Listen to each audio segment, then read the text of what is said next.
Luke chapter 21. As Jesus looked up, he saw the rich putting their gifts into the temple treasury.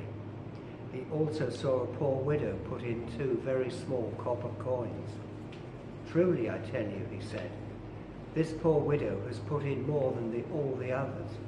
All these people gave their gifts out of their wealth, but she, out of her poverty, put in all she had to live on." Some of his disciples were remarking about how the temple was adorned with beautiful stones and with gifts dedicated to God. But Jesus said, "As for what you see here, the time will come when not one stone will be left on another. Every one of them will be thrown down." "Teacher," they asked, "when will these things happen, and what will be the sign that they are about to take place?" He replied, "Watch out that you are not deceived, for many will come in my name, claiming, 'I am he,' and the time is near. Do not follow them. When you hear of wars and uprisings, do not be frightened. These things must happen first, but the end will not come right away." Then he said to them, "Nation will rise against nation, and kingdom against kingdom. There will be great earthquakes, famines, and pestilences in various places, and fearful events and great signs from heaven. But before all this, they will seize you and persecute you. They will hand you over to synagogues and put you in prison, and you will be brought before kings and governors, and all on account of my name. So you will bear testimony to me. But make up your mind not to worry beforehand how you will defend yourselves. For I will give you words of wisdom that none of your adversaries will be able to resist or contradict. You will be betrayed even by parents, brothers and sisters, relatives and friends, and they will put some of you to death.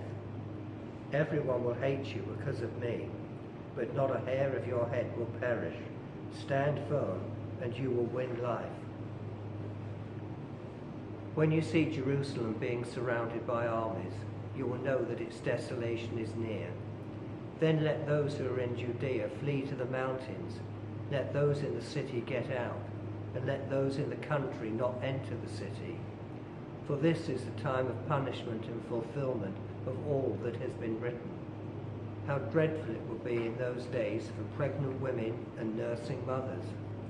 There will be great distress in the land, and wrath against this people.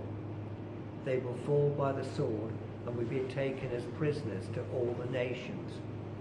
Jerusalem will be trampled on by the Gentiles until the times of the Gentiles are fulfilled. There will be signs in the sun, moon, and stars. On the earth, nations will be in anguish and perplexity at the roaring and tossing of the sea.